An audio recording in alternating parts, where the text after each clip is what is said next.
तो प्रभात मैं जगेंद्राणा। व्योम की ओम ध्वनि, व्योम की ओम ध्वनि, यह हमारी आज की आध्यात्मिक चर्चा का विषय। वस्तुतः ओम कोई शब्द, अक्षर या मंत्र नहीं है, बल्कि यह एक ध्वनि है, ब्रह्मांडीय ध्वनि, कॉस्मिक साउंड, जिसे योगियों और साधकों ने ध्यान से अपने अंदर सुना है।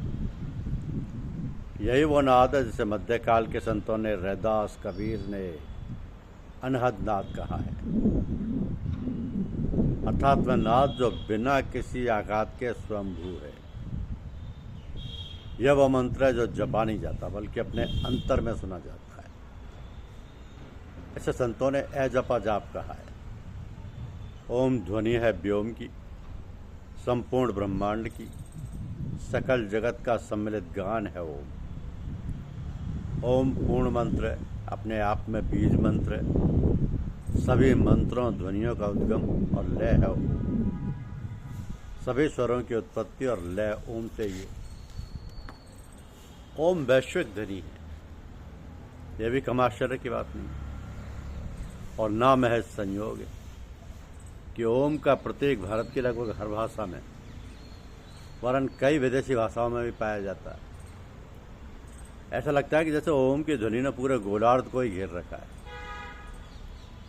ओम ये है जिसे अरबी लोग आमीन कहते हैं, ओमेन कहते हैं, फारसी में आमेन कहते हैं, ग्रीक लोग ओमेन अथवा आमनी कहते हैं। अंदर जाती बाहर आती श्वासों में गौर से सुनने पर ओम सुनाई पड़ता है। यह सृष्टि के अणु, परमाणु, ग्रह, उपग्रहों, पिंडों की गति की गूंज है। यह काया के अंदर कोशिकाओं में क्षण प्रतिक्षण घटित हो रहे सृजन विसर्जन का नाद है।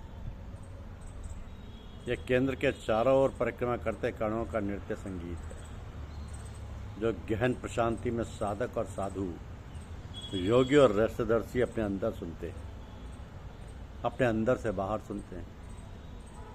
इस ध्वनि के दुनिया की किसी भी भाषा के उपलब्ध वर्णाक्षरों में उच्चारण नहीं हो सकता,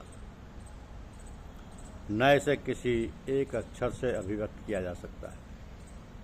लेकिन फिर भी अभिव्यक्ति करने के प्रयासों में ओम के सैकड़ों प्रकार के प्रतीकांकन मिलते हैं। भारत की तो लगभग हर भाषा में ओम का अलग अलग तरीके से प्रतीकांक मिलता है। हैरानी की बात है कि चीन, कोरिया, जर्मनी, ग्रीक आदि भाषाओं में भी अपनी अपनी तरह से ओम की अभिव्यक्ति मिलती है। ध्यान देने लायक एक समानता लगभग सभी प्रकार के प्रतीकांकनों में मिलती है कि ओम में कई अक्षरों को संयुक्त करके अभिव्यक्त करने का प्रयास किया है। जैसे संस्कृत में आ, उ, मा और अनुस्वार बिंदी की अलग अलग संप्रदायों ने अपनी मान्यताओं के मुताबिक अनेक लौकिक, अलौकिक, धार्मिक व आध्यात्मिक व्याख्याएं की। अधिकांशतः ओम की अलौकिकता प्रदान करने का प्रयास किया गया है, लेकिन एक प्राचीन प्राकृत ग्रंथ आ, उ, मा को बहुत ही जमीनी लौकिक अर्थों में परिभाषित करने का प्रयास करता है। ओम का प्राचीनतम प्रतीकांक भी पाली व प्राकृत भाषा में मिलता है। यह प्राकृत ग्रंथ कहता है कि ओ एकाक्षर पंच मरे मिष्ठान नामादि पम तत्कमिति तक कथिमति चेत अरिहंता शरीरा आचर्य ये वज्जा मुनिया। अर्थात एकाक्षरा ओम परमेश्वरों के परमाक्षरों से बना है। वे परमेश हैं, अरिहंत आ, ऐशरीरी आ, आचार्य आ, उपाध्याय उ, मुनि मा। इस प्रकार आ उ म, यह शरीर व मुनि शब्द सिद्धों व संतों के अर्थों में प्रयोग किया गया है। प्रसिद्ध बौद्ध मंत्र ओम मणि पद में हूँ में ओम का बुद्धत्व का पर्याय माना गया है। ओम मणि पद में है, अर्थात बुद्धत्व की मणि कमल में है। बौद्ध इस मंत्र का जाप करते हैं और इसके अर्थ पर ध्यान करते हैं। अपने हृदय कमल पर दैदीप्यमान मणि का ध्यान। ओम पर किसी धर्मीय संप्रदाय विशेष का एकाधिकार नहीं है, बल्कि ये एक वैश्विक ध्वनि है, मानव मात्र की निज की ध्वनि यानी स्वयं का संगीत है, जो अपने अंदर सुना जाता है। हम लोग बहुत कुछ सुनते हैं, बहुत पढ़ते हैं, तो उससे क्या मतलब? हमारे लिए वही चीज़ लाभदायक, वही सार्थक है जो हमने अपने जीवन में उतारी। तो हम जैसे विचार करेंगे वैसी हमारी रहनी सहनी, वैसा ही हमारा चाल चलन, वैसा ही हमारा व्यवहार बन जाएगा। हर वक्त भगवान की याद करें, अपने इष्ट जो भी हैं उन इष्ट भगवान को हर वक्त याद करें। तो बातें तो बहुत सी रोज़ आप खूब सुनते हैं, अच्छे व्याख्यान, अच्छी अच्छी बातें पढ़ते भी हैं, सुनते भी हैं, और हमारे लिए लाभदायक वही है जिसे अपने जीवन में उतार सकें। तो अपने जीवन में यही उतारें कि हम हर वक्त चलते फिरते, खाते पीते भगवान की याद करें। यदि हम हर समय भगवान की याद करेंगे तो हमारे अंदर भगवान के गुण आ जाएंगे।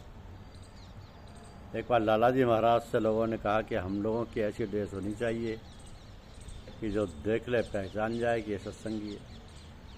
उन्होंने कहा कि ड्रेस की ज़रूरत नहीं, हमारा रहन सहन, व्यवहार, बर्ताव ऐसा हो कि इसी से लोग जान लें कि ये सत्संग समाज के हैं। हमारा आचार विचार, हमारा व्यवहार, बर्ताव ऐसा हो कि लोग देख के हमारी तरफ आकर्षित हों। जड़ चेतन गुण दोष में विश्व की निकरता, संत हंस गुण गहई पे परिहर वार विकार। भगवान ने दुनिया में अच्छी बुरी सब तरह की चीज़ें बनाई हैं, लेकिन जो बुद्धिमान पुरुष हैं वो हंस की तरह हैं। जैसे दुग्ध मिश्रित जल में से हंस दूध पी लेता है, पानी छोड़ देता है। जो अच्छे लोग हैं, भगवान के भक्त हैं, भगवान के प्रेमी हैं, वो अच्छी बातों को ग्रहण करते हैं, बुरी बातों को छोड़ देते हैं। तो आप याद कर लीजिए कि नाम लब पे तेरा, ईश्वर की याद दिल में तेरी, हृदय में उसकी याद हो, मुख में उसका नाम हो, और आँखों में हम जिस रूप में भी भगवान को मानते हैं वो शक्ल हमारी आँखों में हो। नाम लब पे तेरा, याद दिल में तेरी, शक्ल आँखों में हो। यही पूजा है, आराधना है। वाणी से हम अपने ईष्ट का नाम स्मरण करें, हृदय में उसकी याद रखें, और आँखों में उसकी शक्ल छपाई रहे। जहाँ भी नज़र पड़े वही दिखाई दे। A man colours the nature according to his own inclination. सावन में सब हरा हरा दिखाई देता है। आदमी के अंदर जैसे विचार होते हैं, जैसी उसकी धारणा होती है, वैसे उसे सब संसार दिखाई देता है। हम अंदर से खूब खुश हों तो बाहर चाहे जैसा मातम हो, हमें कुछ दिखाई नहीं देता। अगर हमारे अंदर बहुत दुख हो, मातम हो, तो बाहर कितनी भी खुशी का माहौल, हमें कुछ भी आनंद अनुभव नहीं कर होता, हमें कुछ भी आनंद नहीं हो अनुभव होते। तो हम जैसा विचार करेंगे, हम जैसा सोचेंगे, जैसा अभ्यास करेंगे, बिल्कुल वैसे ही बन जाएंगे। इसलिए हम सबकी कोशिश होनी चाहिए, और हमको कोशिश करनी चाहिए कि हम हर वक्त भगवान की याद करते रहें। जो भी हमारा इष्ट है उसकी शक्ल को हम देखते रहें, उसके नाम का स्मरण करते रहें, हृदय में उसकी याद करते रहें। तभी बेड़ा पार है, तभी ये ध्वनि या मंत्र काम आते हैं। क्योंकि यही वह नाद है जिसे मध्यकाल के संतों ने, रैदास, कबीर ने, अनहद ने नाद कहा है। अर्थात नाद जो बिना किसी आघात के स्वयंभू है, ये वो मंत्र है जो जपा नहीं जाता बल्कि अपने अंतर में सुना जाता है। इसे संतों ने आ जपा चाप कहा है। तो ओम ध्वनि है व्योम की, संपूर्ण ब्रह्मांड की, सकल जगत की सम्मिलित गान है ओम। ओम पूर्ण मंत्र है, अपने आप में बीज मंत्र है। सभी मंत्रों, ध्वनियों का उद्गम और लय है ओम। सभी स्वरों की उत्पत्ति और लय ओम से ही। ओम वैश्विक ध्वनि है।